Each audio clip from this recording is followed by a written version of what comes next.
Jojo's Bizarre Adventure has been one of the most impactful pieces of media on my life. Nothing has gripped me for as long as this show has, and over time, it has influenced my sense of fashion, aesthetic, morality, and my music taste. Over the past 6 years of watching and reading the adapted manga. Subsequently, it has also become one of my favorite topics to write about, and today I will be covering what I perceive to be Shinto influences and instances of Yugen in JoJo's. Before I begin my analysis, I must provide at least a little background on the show. JoJo's Bizarre Adventure is currently a 9 part story. Each part takes place in a different setting with different protagonists, but it have shared elements such as stands and fate and occasionally characters. I'll be discussing one of my favorite fight scenes from the 5th part of JoJo's, Venturadero, or Golden Wind. This part takes place in Italy and follows the protagonist Giorno Giovanna on his journey to take down the boss of the Italian mafia. Over the course of the part, Giorno and his gang fight an onslaught of stand users sent by the boss. Stands are the main draw of the show and are wielded by Giorno's friends and enemies alike. Stands are described as physical manifestations of the soul, and each character has their own unique stand, and only stand users can see each other's stands. Over the course of this essay, I'll analyze a stand battle and how Yugen is present within it. But before that, I want to further expound upon stands as they are the coolest part of the show. As stated previously, each stand is unique to the user, but each stand is also a reflection of the user's character and morality. And by user, I mean the character who controls the stand. But the stand in itself is a reflection of the character. So it's kind of like if you had a robot arm, like how you would control the arm. They are uniquely designed and have a unique power. Additionally, they are all named after a musician, song, or album. For example, a character we will see later, Leone Abacchio, a member of Giorno's gang, has the stand Moody Blues. Moody Blues has the ability to morph into a person of Abacchio's choice, which can then perfectly replay their past moments. This allows Abacchio to have complete access to any singular moment in the past. The reason Abacchio joined Giorno's gang was due to the trauma he went through during his time in the police force, after his partner was shot as a result of Abacchio's own selfish actions. Subsequently, he feels indebted to his former partner and constantly guilty about his past actions, lamenting over the mistakes he made. Moody Blues is an ability that allows Abacchio to have a perfect view into the past, but ultimately no control or ability to change it, just like how he constantly reflects upon his past in the police force and yearns to be able to take back what he did, but he can't. This is never directly explained, adding hidden depth to a minor character. Subtleties like this are littered throughout the show, and it greatly enhances it. Shinto influences are clearly present in the design of stands. Hirohiko Araki, the mangaka of the adapted manga JoJo's Bizarre Adventure, is a Japanese man whose religious affiliation is unknown. Being Japanese, he is not directly tied to a religion, but it is clearly shown through his drawing style and approach to creation that Shintoism, via the Japanese culture that surrounded him, influenced his work. With this, we can draw strong ties between the dogma of stands and Shinto tenements. It is established in the anime that stands are a manifestation of the soul. In other words, they are forms that the character's spirits take, sharing the same soul and feeling the same pain. This description fits the definition of Tama in Shinto religion. Not exactly fits, but it pairs really nicely. Tama are the souls of peoples in Shinto religion. They act as the vessel in which their consciousness of the person resides after their death. Stands work in a similar way. Stands are seen as gifts that everyone in JoJo has the potential to obtain, but only those with true resolve are able to awaken them and control them, or even know that they have them.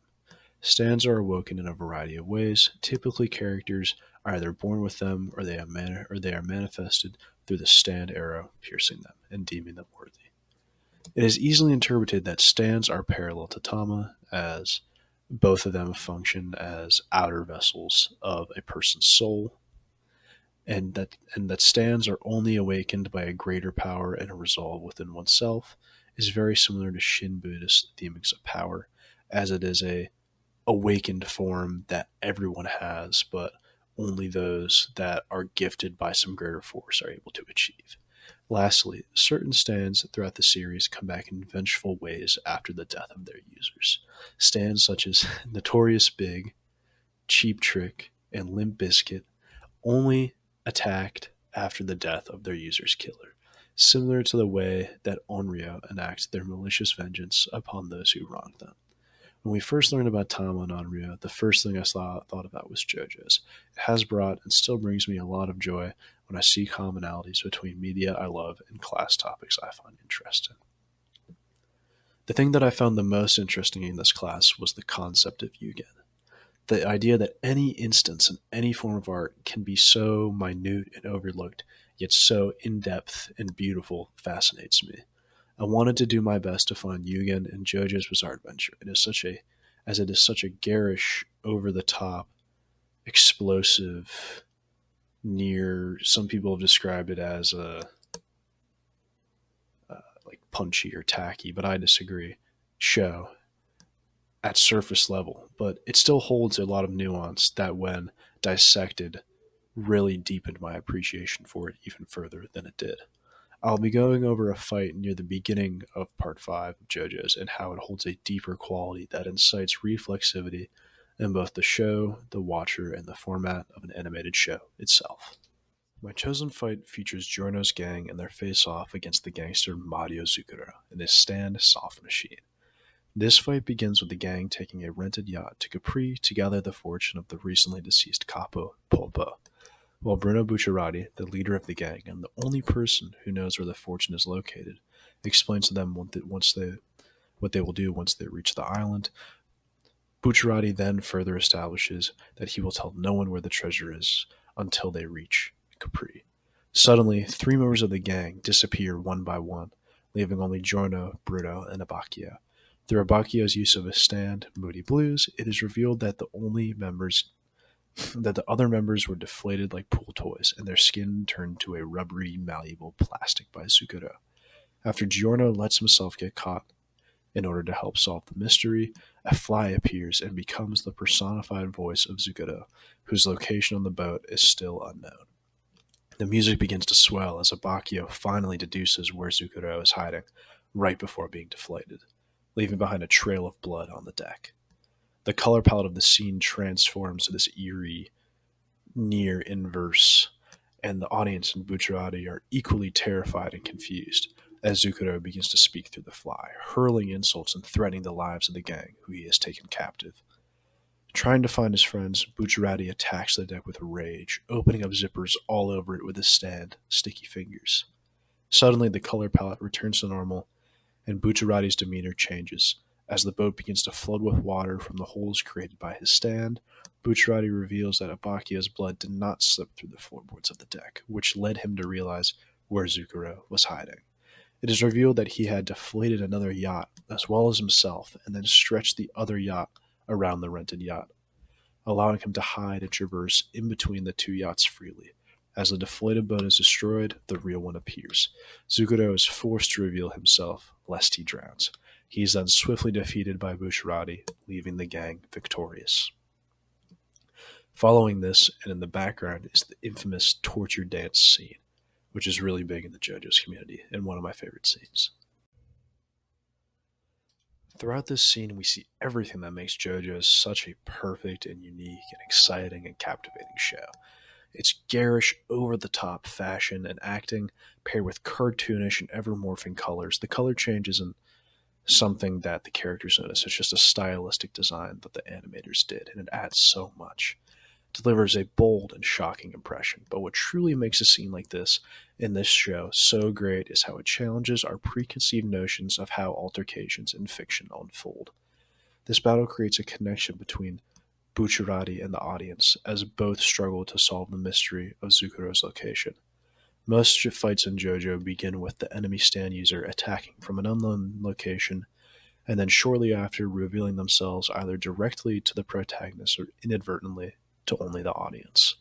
Similar to the dynamic found in most shonen anime, an antagonist seems unstoppable due to an unknown ability, but when the protagonist overcomes or figures out the crux of their power, they are easily defeated.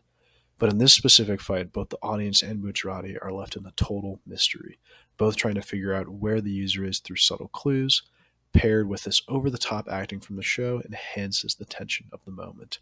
We begin to question, is the user hiding below the deck? If used, then why doesn't Bucciarati just open the deck up with the zippers? He has instant access. The personification of the fly leads us to question if the user is the fly. Animal stand users have been present in past parts. Or if somehow the stand user is piloting this fly and using it to see and attack. All of these questions arise as the music swells and the colors morph, then it all stops. This is the bird erupting from the swamp, to make a, a comparison between Samasaya and Basho's poems. The moment of Yugen as the cacophony of sounds warp into this uncomfortable silence. After Zukuro threatened to kill a member of Bucciarati's gang for every word he says, every single word, Bucciarati begins to talk about black-tailed goals of everything. At this moment, the audience is left in utter confusion. Instead of some instantaneous gratification where Bucciarati throws the curtain back as the music stops and we're all waiting for, you know, things to, like the answer to come to us, we are left in the wind as our expectations are left completely unsatiated. Then, after this anticipation is worn off, as he talks about goals for a little bit, and we're so confused, we're hit with this absurd reveal, and newfound clarity and depth flows in like the beautifully animated ocean water that fills the boat, as all the clues link together. The flashbacks to the numerous boats in the harbor with different numbers on them, and the blood not seeping through the deck boards all click. As the revelation that Zuguro's location fully sets in, the beauty and creativity of the show fully exposes itself. This scene, which is an underappreciated fight in the show, like no one ever talks about this one, holds a wealth of hidden depth and beauty and represents an aspect of Yugen that few other animes have the capability of doing.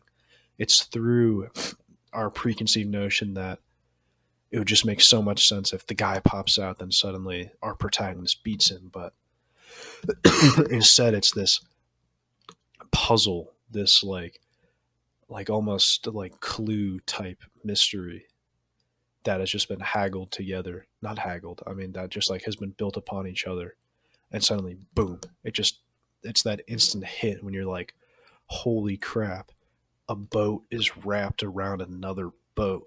What? I've never, like, it's something that I've never seen before this, or I've really seen ever since. And there's some instantaneous hidden beauty, and it works twofold as the show is so over the top, it acts as the obscuration that most that like the hidden depth of Yugen lies in a way, a garish over the top thing where everything seems fully exposed actually works as an obscuration for a further beauty. There's no other media in the endless amounts I have consumed that executes something so abstract and wacky in such an over the top and subtle way. The duality of the show and scenes like this leave such a flooring impression. These aspects of Shintoism and elements of Yugen are frequent occurrences in the show. The creative way in which these themes are present in the show and stands such as Sticky Fingers and Soft Machine and Notorious Big add to the depth and interest of the show. These examples are just the tip of the iceberg in terms of the entirety of JoJo's Bizarre Adventure. There's a guy later that's a cell phone tower, and if you leave it, you turn into a metal statue. Or there's a, in the latest part, there's one where it's nematodes hiding in someone's glasses, and they can turn into a map that highlights where people that are scared are. And like, it sounds so stupid, but it really is just beautifully done to create tension and obscuration in something that you wouldn't expect because it's just so silly. The show works so well as both an over-the-top exciting narrative and an intricate and nuanced thriller. Every aspect of the show is beyond enthralling, and I highly recommend watching or reading the entirety of it. Thank you for watching.